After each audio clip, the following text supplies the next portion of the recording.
My name is Mary Conquest. I'm your host for Safety Labs by Slice, the podcast where we explore the human side of safety to support safety professionals. We move past regulations and reportables to talk about the core skills of safety leadership: empathy, influence, trust, rapport. In other words, the soft skills that help you do the hard stuff.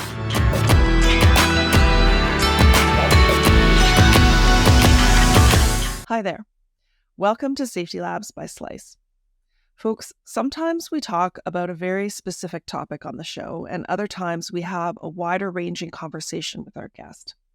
Today's show is the latter. I'll be speaking with Joelle Mitchell, an organizational psychologist and human factors specialist. Joelle takes academic research findings from the fields of psychology, OHS, and human factors and translates them into the language and tools used in the field of risk management. Joelle has a master's degree in applied psychology and is a regular speaker at industry events.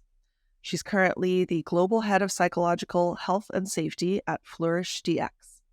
As a practitioner, she applies the principles of evidence-based practice to drive improvement in psychological health and safety outcomes.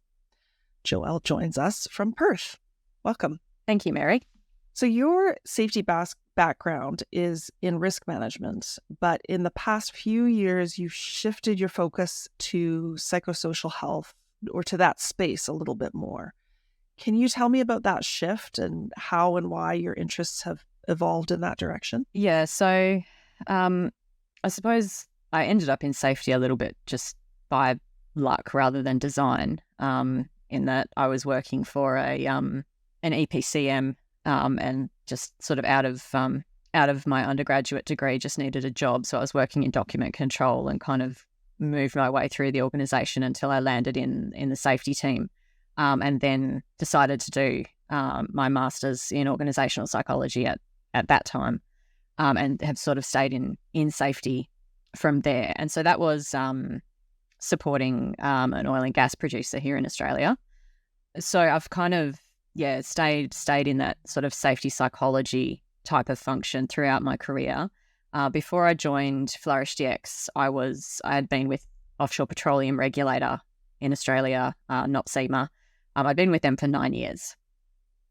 So started out in that role, sort of looking at things like safety culture in the offshore petroleum industry in Australia, looking at how to improve understanding and application of human factors concepts, both in the offshore operators as well as within NOPSEMA, within the inspectorate. So helping to sort of upskill the inspectors in understanding human factors concepts, how that applies within the inspection framework that NOPSEMA was using, that sort of thing. And in that role, really got exposed to, or had the opportunity to see the way that lots of different organisations approach dynamic risk management and sort of major accident event prevention. So talking about the, sort of your multiple fatality type potential events, and, a lot of complexity, a lot of change, and looking at things from a safety case perspective where things are generally very well structured from a risk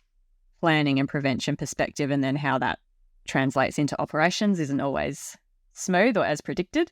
And so, sort of seeing how people in operations would work within or outside of the boundaries of that safety case, and then sort of what the consequences of that were. During the pandemic, we started to see more complaints coming through around mental health concerns for the offshore workforce. So being in Western Australia, we had a relatively unique response to the pandemic. So our the way that Australia works is we do have a Commonwealth government, but then each state or territory also has its own sort of local government, and the Premier is the head of that government. So the state Premier in WA closed our borders. Nobody was allowed in or out unless you had a justified reason for coming in or out. And so if you did come through the border from somewhere else, you basically had to do a 2-week quarantine period before you could be then released into the state. And so the offshore petroleum industry in Australia relies very heavily on a workforce that flies in and out of various places, both interstate and internationally. So generally what people will do is they'll fly in and do a 2-week swing offshore, and then they'll go home for 2 weeks. That's sort of the normal roster pattern, and there's some variation to that. And so what ended up happening was that people would be sort of coming into WA, they'd have to do a 2-week quarantine, and then they'd be going to do their stint offshore. And so everything kind of got thrown out of whack. There were people who were essentially just staying in Western Australia for a long period of time. So there were people who kind of hadn't been home to see their families for 6 months or that sort of thing. And then the offshore facilities themselves were also introducing quarantine periods because they didn't want to have an outbreak of COVID in the offshore facility, because that, they all live really on top of each other, and this was pre-vaccines and all of that sort of thing. So an outbreak offshore could have been, potentially catastrophic for them. So what we had were, large groups of the workforce who were essentially displaced from their family, really going, I guess, out of their way to essentially enable their employers to continue producing, and varying degrees of or approaches to managing that from different employers, different operators. So, some operators really were a lot more mindful of the mental health impacts on the workforce, issues of isolation and that sort of thing. And as time progressed, they developed more sophisticated ways of managing that quarantine period so that people weren't necessarily isolated. They would sort of quarantine together in a group, that sort of thing. But I guess during that period of time, we did have a lot more concerns relating to the mental health of the offshore workforce. And so being the only psychologist at NOPSEMA, I was really brought in to look at those things in a lot more detail, I guess. And in parallel with that, we've also had a progression to a point of having regulations about psychological health and safety or psychosocial risk management introduced in Australia. So that sort of started back in 2018 when Marie Boland conducted a review of our work health and safety legislation and recommended that we needed more explicit regulation relating to psychosocial hazard management. And so that had been sort of developing along as well. And those regulations are currently in force in the majority of states and territories in Australia now. So how did I end up at Flourish DX? Jason contacted me and asked me if I was interested. Okay, so last time we spoke before, we talked about a whole bunch of different topics. And one of your interests is in looking at the relationship between organizational structures and safety outcomes. So in other words, what you'd said is that you believe that the way hierarchies and reporting lines are established has a direct effect on safety outcomes.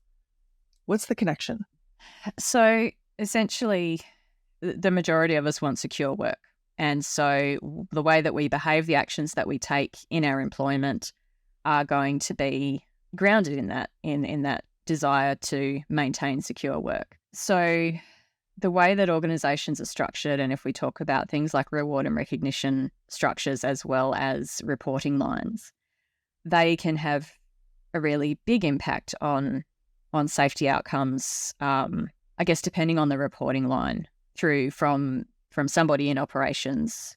So if we take like the role of a safety advisor in an operations, so in a location at a site, if they're reporting through the production manager or the asset manager or the site manager for that site, and that reports through the operations line, the goal of that operations manager is going to be primarily related to production targets. Now, we can argue that, yes, they have responsibilities for safety through the legislation and through, their position description and those sorts of things. But, ultimately, an organisation is only going to be successful if it continues to sell what it's selling. And to be able to sell what it's selling, it needs to be able to produce what it's selling. And so fundamentally, that's sort of the core purpose of that organisation, is that it needs to be profitable. It needs to be able to produce whatever it is that it produces. And so if you're an asset manager, you have a number of competing priorities and objectives, but ultimately your primary objective is production. And hopefully it's framed in a safe production context. Now, as a safety advisor in that location, if your reporting line is through that asset manager, then the asset manager needs to sort of balance what they're hearing from their safety advisors, as well as what they're hearing from everybody else on the site, as well as things like their KPIs, as well as looking at, well, what's my bonus going to be? What's the bonus for my team and the people who are working on my site going to be? Are we going to continue operating this site if productivity is not what it used to be? So there are a lot of competing demands at that asset manager level. And safety is just one of the things that they're thinking about when they're thinking about, well, how do we proceed sort of on a day-to-day basis in terms of managing operations on this site.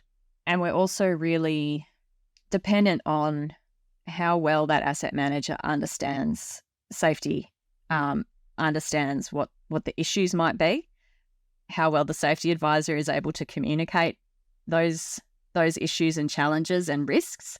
And there's a lot of variability on both sides there in terms of receptiveness and understanding of concepts, as well as that ability to communicate and influence upwards. A lot of the time, we bring safety advisors into a site because we want them to manage safety downwards. And so we're bringing them in for those skills of sort of people management rather than, sort of upwards influence. And a lot of the time they're actually not encouraged to do the upwards influencing. So if we have that same safety advisor or group of advisors in that same operations, but they're reporting through a safety line instead, where we've got an independent safety function in that organisation that sits at the same level to the operations function in terms of seniority, in terms of reporting into the executive, then what we have is a stronger voice arguing for safety protections without having those same, I don't want to say conflicting, but I guess those same challenges or trade-offs that operations manager is sort of grappling with.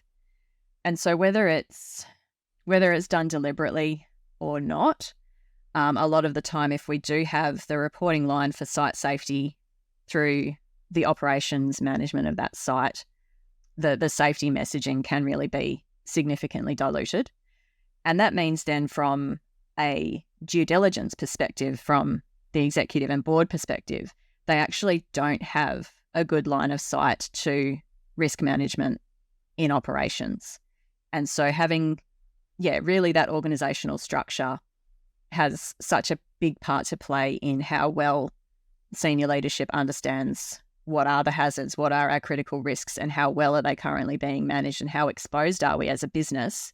If that's coming through an independent safety line, then they're going to be more well informed than they are if it's coming through an operational line. And, recognizing that some, every operational leader is different, and some of them will do a very good job at communicating that and balancing that, and others not so much. So, recognizing that there is a lot of variability in there, and I guess, speaking in gross overgeneralizations. Well, as we have to. I mean, we can't go through everything, but I'm also curious because we talked last time about the responsibilities of psychosocial health and safety and how they related. So we did talk about operations, also HR as another potential organizational, I shouldn't say silo, but department that is often involved. What are your views on kind of where in the mix does that work? Is that a good idea? Should it be separate? What do you think? I think HR is almost in a similar position a lot of the time to the safety function, in that, again, depending on how the organisation is structured, how those reporting lines into the executive are structured, and also the sort of competencies that an organisation actually looks for when they're recruiting into those functions as well. You can have HR and safety functions that do really feed into the strategy of the organisation and are able to do a really good job of informing and being collaborative and sort of building or working together to achieve different outcomes, and recognising that there's a really significant overlap between safety and industrial relations matters. And I think the siloing isn't helpful to addressing those overlaps. So, if we're thoughtful in the competencies that we're recruiting for in those roles, they can actually be really powerful and really effective roles. I think just a lot of the time that isn't the level of competence or those types of competencies aren't what organizations are looking for when they're filling those roles. And so what we can end up with is, a HR team that's potentially, been sourced through their recruitment specialists, for example. They might be very good at being recruitment specialists, and then they get promoted into a HR management role, and they really don't have a good grasp of the broader HR function. But I think there doesn't seem to be a consistent understanding of actually what are the competencies that we need for somebody to actually be effective from a strategic perspective when it comes to being a HR manager or a senior HR person in an organisation. When we're talking about psychosocial risk management, I think a lot of this has traditionally sat in HR's remit because it's been framed as employee wellbeing. And that's, a lot of that is then framed around employee benefits, which is part of your sort of recruitment and retention strategies. And that comes from, I guess, historically, our view of mental health is that it's something that sits inside people's minds, and we haven't really taken that social determinants of health perspective when we thought about mental health or when we've framed mental health. Sorry, meaning that social determinants, meaning that the organization and the culture, the context that it creates, as opposed to mental health being in a very individualistic thing. Is that what you're saying? Yeah. So even if we looked broader than organizations, right, we know that mental health outcomes are linked to things like housing security and food security, job security, all of those sort of really high level factors. And a lot of that's driven by things like government policy. And then so within an organization, then we can sort of take that down a level and say, well, what is it within an organization? Thinking about it from that social determinants of health perspective, what is it within an organization that can influence mental health outcomes either in a positive or a negative direction for the workforce? And so again, there's the big ticket items like job security, getting a livable wage. I was going to say fair compensation. Absolutely. And then, a workplace where you're not going to be bullied, where you're not going to be sexually harassed, where you're not going to be assaulted or verbally abused, those kinds of things. And there are other things that sometimes are actually sort of baked into your role, like exposure to trauma. If you're a first responder, if you're a counsellor, there's lots and lots of roles where engagement with psychosocial hazards are actually the primary function of that role. So there's quite a lot of nuance involved when we're talking about psychosocial hazard management.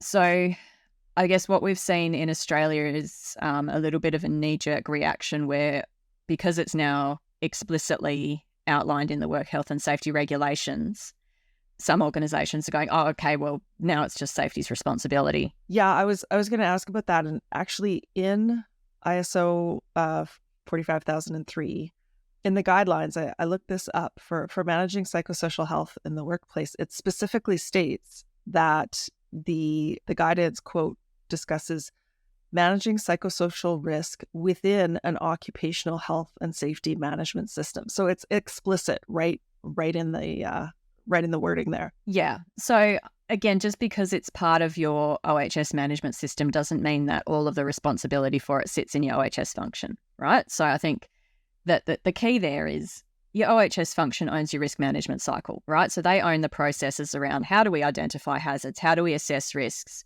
how do we introduce controls, how do we monitor the effectiveness of those controls, what are the triggers that tell us that we need to revisit our risk assessment, like that. Those are processes that are owned by the OHS function, but we need to separate that out from who are the control owners.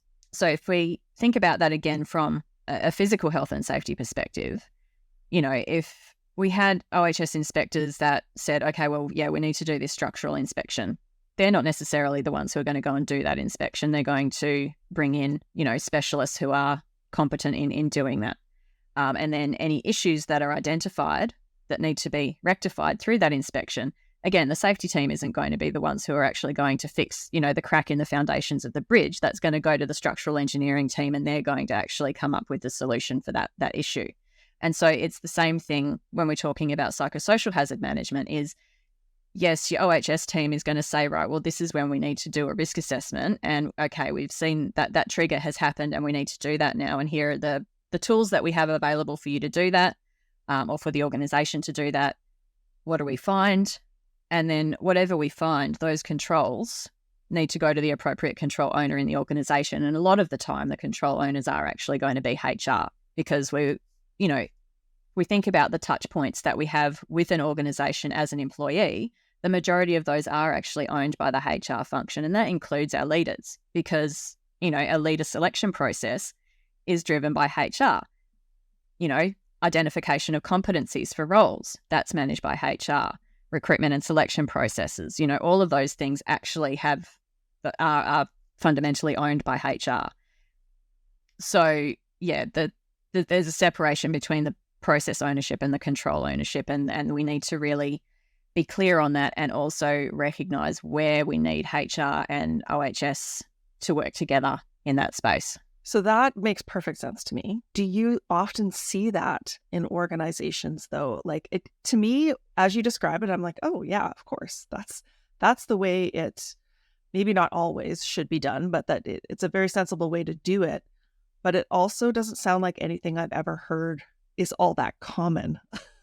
Do you, like, current state, do you see that in organizations, or is it more something you'd like to see more of? Yeah, so I think it's an important caveat here is that the vast majority of organisations, if not all organisations, are very early on in their psychosocial risk management processes. And so, I think what I'm really talking about is this is where we want to get to, recognising where we are now and, helping organisations to see what that future state could look like, and using those analogies back to, well, how do you manage it from a physical health and safety perspective does really help where organisations have mature safety management systems.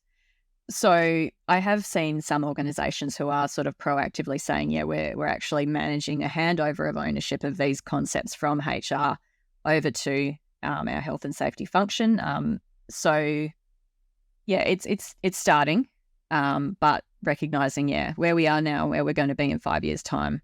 I think there's, I'm excited to see where we are in 5 years' time in terms of the progress that we're able to make in this space. Something else that you mentioned when you and I first spoke is that reward, and this in some ways goes with talking about HR as well. Reward and recognition structures are a primary driver of organizational behavior, right? We act in the way that we know will be rewarded, but sometimes incentive programs are actually at odds with either operational requirements, safety requirements. Can you expand a little bit on the challenges that this sort of dissonance, like this cognitive dissonance, happens? Like what is incentivized is not necessarily what is asked for, if that makes any sense. Yeah. So generally, when incentives are built or introduced to drive particular behaviours, the question always comes, well, how do we measure whether or not those behaviours are happening? And, you're not going to have somebody out there dedicated, observing, sort of that, making a tick every time they see somebody do that particular behaviour. And so what we require is something that's a proxy measurement. And so again, traditionally we can look at things like the Take 5 process on a site where people need to do their sort of, spend 5 minutes, reassess the job site for hazards, see if anything's changed since they went on break or whatever it might be, that sort of thing. And so, okay, well, we want people to do these, so we're going to give everybody a daily KPI that they need to do 2 or 3 or however many a day. And so the goal there is we want people to be checking their work site for any changes since they went on break or since they finished their last shift. And this is the mechanism that we're giving them to do that so that we can monitor whether or not that's happening. And typically what we end up with is that people will just pre-write them in the morning in the crib room before they go for the day, and they'll write their 3 and they'll pop them in the box, and that's it. They've met their KPI. So what we're rewarding is just paperwork that's not actually achieving the outcome that we want to see. There's lots of examples of this sort of thing. And I think it's important that people aren't doing that because they're trying to be difficult. They're doing it because there is a disconnection between, like, at the same time as saying, fill out this paperwork, do these checks, they're also being told, but do your job faster, produce quickly, right? Like, is that where the fundamental clash happens? Or that can be a reason for it. I think another reason for it can be that they just don't see it as a value adding process for them. Like, I can look around my work site and I can see whether things have changed. I can do that in my brain. Me making a record of that is essentially for the organisation to protect itself and say that it's taken all reasonably practical steps, but putting that responsibility on me as the worker to say that I've done these things that it's asked me to do. So it's I think that there's a lot of different factors that would feed into that, into why somebody would do that. But I think it's around efficiency. You're doing that same job day in, day out. You know what things are likely to change. You know what the hazards are and aren't. So there's lots of examples of that, and a really good paper that outlines or that describes this really well is a paper that was written by Kerr called "On the Folly of Rewarding A While Hoping for B." That's I often refer people to that one. It is a classic, but it's a classic for a good reason. So I want to talk a little bit about controls. You've said that working in a complex safety management system, one of the risk management challenges is to understand the vitality of your controls. So are they vigorous? Are they degraded? Can you explain that challenge a little bit more? Yeah. I think this sort of links in with things like the hierarchy of control, right? Where we talk about, an elimination or an engineering substitution control is more effective, more reliable than something like an administration control. Part of that is to do with, if we've actually built something like a guard, we can see that it's there, we can see that it's in place, we can sort of test that it's working, those sorts of things. And so when we're talking about, I guess, individual hazard management, it can be fairly easy to see whether those higher level sort of physical control measures are actually in place or not. We can see if somebody's wearing a harness. We can see if there's scaffolding and barricading up where it needs to be, those types of things. When we're looking more broadly and we're looking at safety management systems that may have controls that were implemented 10, 15, 20 years ago in the design phase of a plant that is now, has gone through construction and has been operating for 10 years. And we've got, a decision that was made in the design phase around the thickness of the stainless steel that needed to be used to fabricate a pipe, for example, to, withstand a certain level of pressure or whatever that might be. So there's those decisions sort of in that early engineering and design phase. And then there's what happened during procurement. Were decisions made at procurement to change those initial design criteria, and how well were those decisions evaluated from a safety perspective? Were those decisions more around timeline management, and did we have a milestone that we needed to meet, again, so that we could get our bonus for this stage of the project or whatever that might be, or because we've got agreements in place with the client and with suppliers, etc. So if we're going to delay this particular milestone, what are the ramifications of that for the rest of the project versus it seems like a small change. Is that change actually captured in the information that we have about the design, and is that change then introduced into our management plans in terms of, how often do we need to inspect and what chemical treatment do we need to use, or those types of things. So what might seem like a really small and insignificant change at one point in this really, really complex project can actually have significant ramifications that may not come to light for 20 years. And so, I've got my bonus and what happens in 20 years' time is going to have absolutely no impact on me whatsoever, do I even have a good enough understanding of the broad implications of the decision that I'm making at this point in time? Or, am I somebody with a finance background who really doesn't understand safe design and doesn't understand chemical engineering or whatever it might be? So do I actually really understand the implications of the decision that I'm making? As an organisation, do we have sufficient systems of work in place? And this is where we're talking about, are they administrative controls? Are they what are they when we're talking about systems of work? Because we're largely telling people what they need to do, but we're telling people what they need to do to implement controls that would be considered elimination or engineering or substitution or whatever they might be. So this is really where that complexity comes into it, that we, as we have so many, many, many layers of safety controls, spanning decades, we end up with a really opaque management system, in that somebody who's actually working on the tools, or even a site manager or an asset manager or whatever it might be, they don't have visibility of all of those controls going back for however long, and whether or not they were degraded or not. And if they were degraded, were those degradations actually accommodated for moving forward? So you might be making a decision again at that point in time, and you're making a trade-off decision between, well, we have this operational target. This is sort of what our safety rule says. We think that we can manage around that if we do it this way instead, and we can do that and still maintain safety for the team who are working here, for example. But that trade-off might actually interact with a number of other trade-offs or changes or degradations of those historic control measures that you're not aware of. And that interaction might actually lead to something going bang. Or even like they have like you said, if they don't understand the implications of the trade-off, then they think, oh, wow, look at that. We saved this much money, or we delivered that much faster. Why weren't we doing this before? Yep. Let's do it from now on.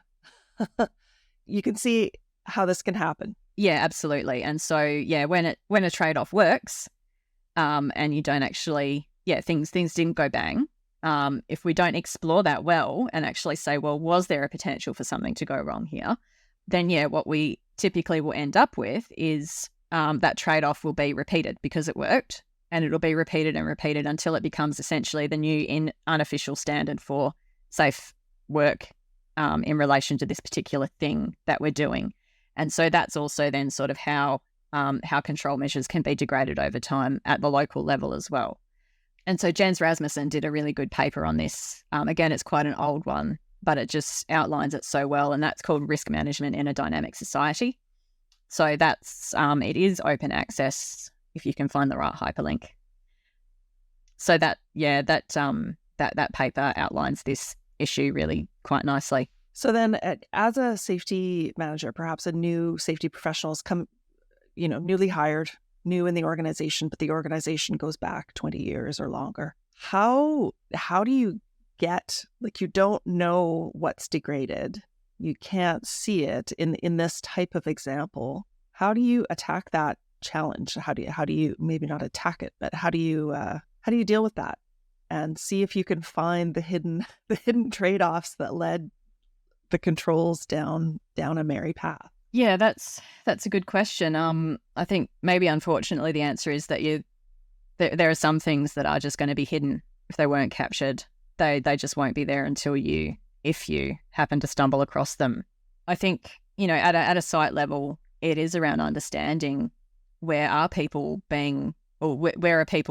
making trade-off decisions, and monitoring those and understanding why are those trade-off decisions being made, and actually being mindful of, okay, well, let's actually explore this. Is this an innovation that we can actually introduce and incorporate as part of our safe work practices?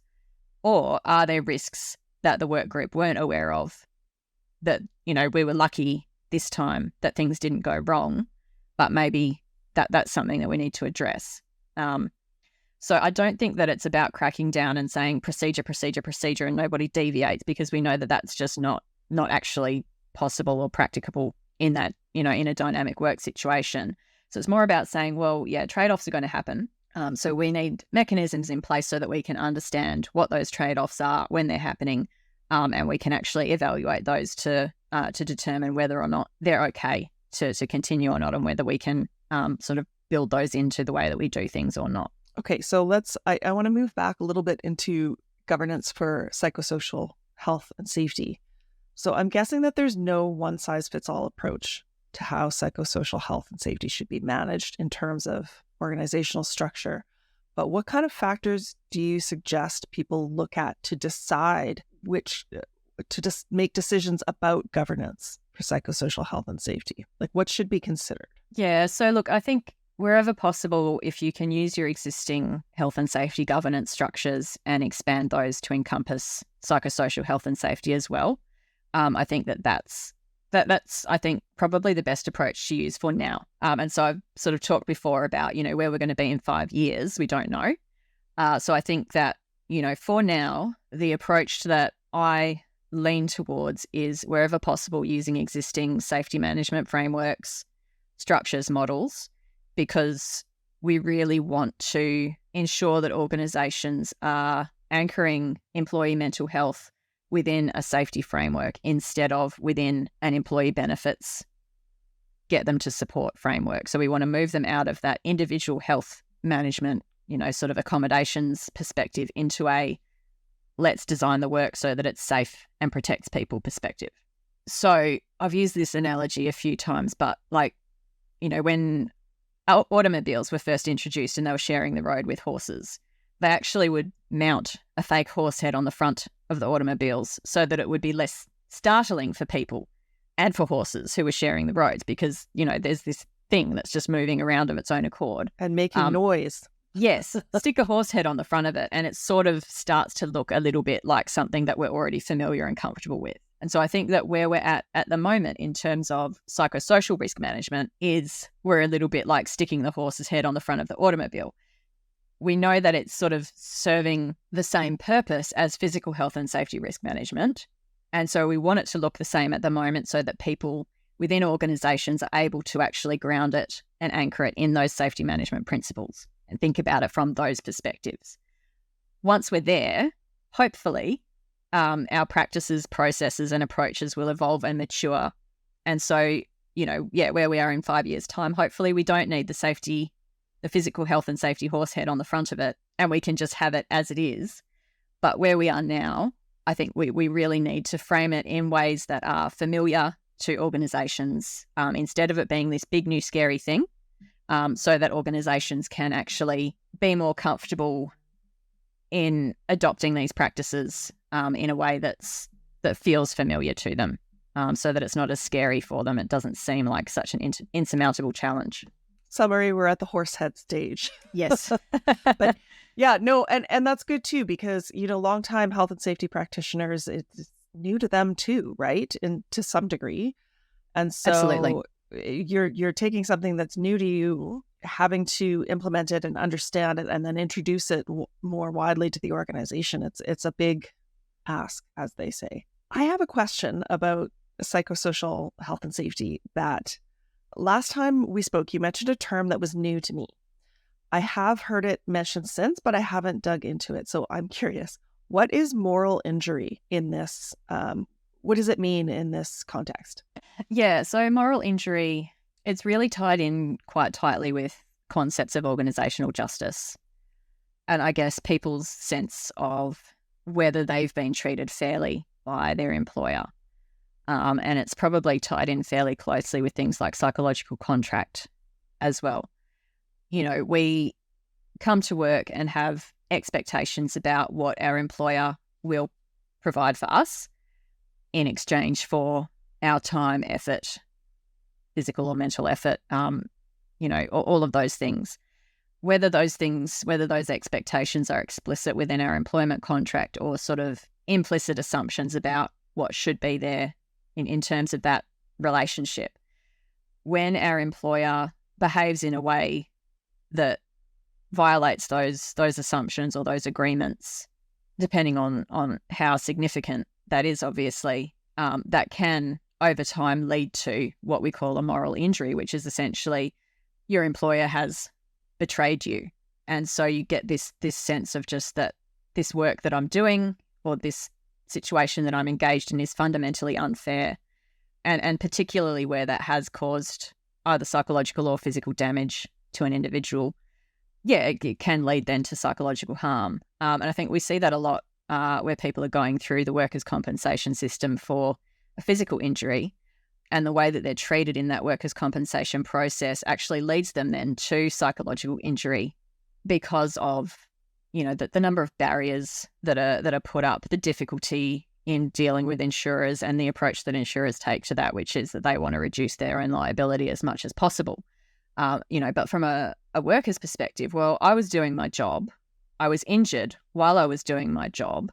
So, I was there doing this thing for my employer, and now I'm injured, and now my employer is doing whatever they can to get out of caring for me, despite it being essentially their fault, largely, that I've now got this injury. And so, from a psychological perspective, that really is harmful. And it, manifests in lots of different ways. I think in the pandemic, we saw it a lot with healthcare workers, for example, where doctors and nurses were needing to make decisions about who could be given a respirator because they didn't have enough. And that's just almost diametrically opposed to the role of doctors and nurses in a hospital environment or in any type of life-saving type of an environment where they're actually having to go, well, who's more likely to live in this situation, and actually making those decisions and largely saying, okay, I'm deciding that these people are going to have to die because my employer hasn't given me the resources that I need to be able to do the job that I'm here to do. Yeah, because initially they didn't have those guidelines. So you talked about where you'd like to see the health and safety profession as a whole in 5 years in terms of all the things that we've talked about. Is there anything else or anything that you're excited to see in the next 5 to 10 years, maybe, just with the profession as a whole, like as it moves forward? Yeah, look, I would really like to see, I'd like to see less tribalism in the health and safety community, if we want to use that word. I'm not sure how we get there. Yeah, I don't know if we need more well-defined competence frameworks when we're talking about who, people that are working in that safety function. And it's almost sort of the same picture as it is for HR as well. I think where I would love to see both of those functions or people in those functions develop is in things like science literacy, so that they are actually able to take evidence-informed approaches and not just have to take somebody else's word for it that this approach is evidence-informed or evidence-based. And I think the other really key competence for both of those functions is to go back to what I was talking about before, the ability to influence upwards within the organisation and, to understand what is a strategy, a big S strategy in an organisation, and how do I contribute to that or develop one. Those are really, I think, two big pieces of the puzzle that are largely missing when we're looking at, the range of competencies that we want in those two functions. So I would really love to see more people being recruited into safety and HR functions who have that grounding in good science, whether that's physical science or social science. And then, on the other side of it, being educated in how to speak to an executive or a board and be able to put forward a convincing argument about what needs to change, why it needs to change, what's going to be involved in that. And conversely, I would think in the wider community, having the expectation that so that it wouldn't be such an odd thing for an OHS manager to be managing up, as you say, but having the expectation that this is what we want from our OHS manager. So it's not just what people in the profession can provide, but it's also becomes the expectation of their role. Absolutely. Is that, yeah. Yeah. So that leads nicely into my next question. I have a few questions I ask every guest at the end. And one of them is, and it may be the same answer, but it may be different. If you were to choose a narrow set of interpersonal or human skills in an OHS training program, where would you focus that education? Which kind of interpersonal skills do you think would be most likely to equip tomorrow's safety professionals for what's to come in the world of safety? So I think this idea of humble inquiry that was maybe coined by Ed Schein probably a few decades ago now, I think that that's a really core soft skill or interpersonal skill that a lot of safety practitioners would benefit from understanding more and practicing more. And again, recognizing that there are plenty of practitioners out there who do this very well. But I think that it really is a core part of, again, to go back to, actually understanding that the concept of work as done. You need to be able to actually talk to people and understand, what are they doing? Why are they doing it? Why does it make sense to them to do it that way? Or all of that sort of thing. And you can only do that through that process of humble inquiry. If you're going in saying, no, these are the rules and you're not following them and it's a breach or a deviation or whatever it might be, essentially you're going to be just confronted with a whole lot of fear and resistance and hiding of what's actually going on. So, to be effective in your role, it's, I think less about enforcing the rules and more about seeking to understand why things are being done the way that they are. Okay, and if you could go back in time to the beginning of your safety career, what is one piece of advice that you might give to yourself? It's okay to not know the answer to something. It's okay to ask questions. Nobody expects you to know everything all at once. And just be confident asking questions of people, because most of the time people like to tell you about things that they know. Mm-hmm. And frequently there's someone else in the room, at least one other person who has the same question and was too scared to ask. Quite likely, yes. How can our listeners learn more about some of the topics in our discussion today? So you did mention a few papers. We'll see if we can find and link to those. But are there any books or websites that you would direct people towards? Yeah, so I've mentioned the Kerr paper and the Rasmussen paper. Hopkins wrote a book a little while ago called How Structure Creates Culture.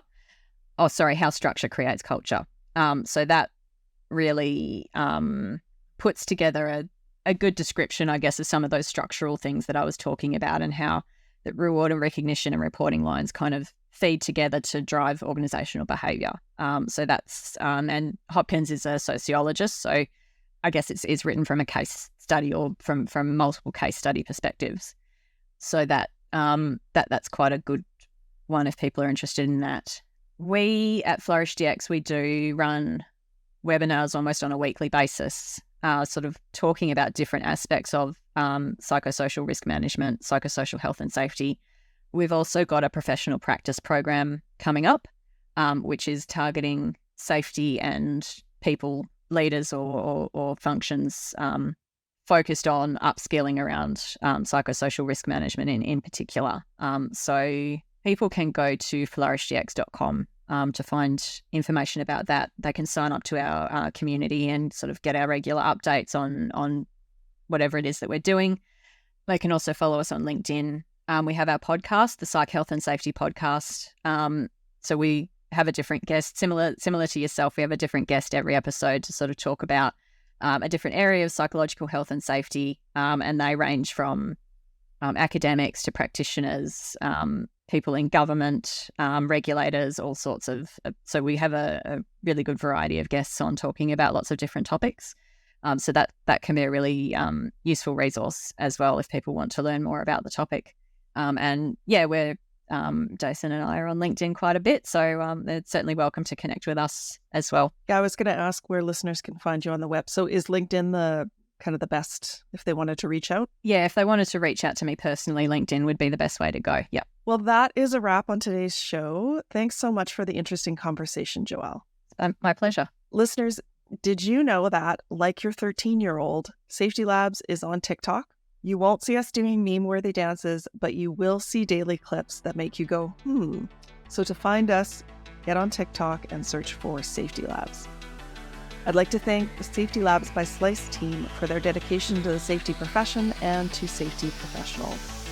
Bye for now.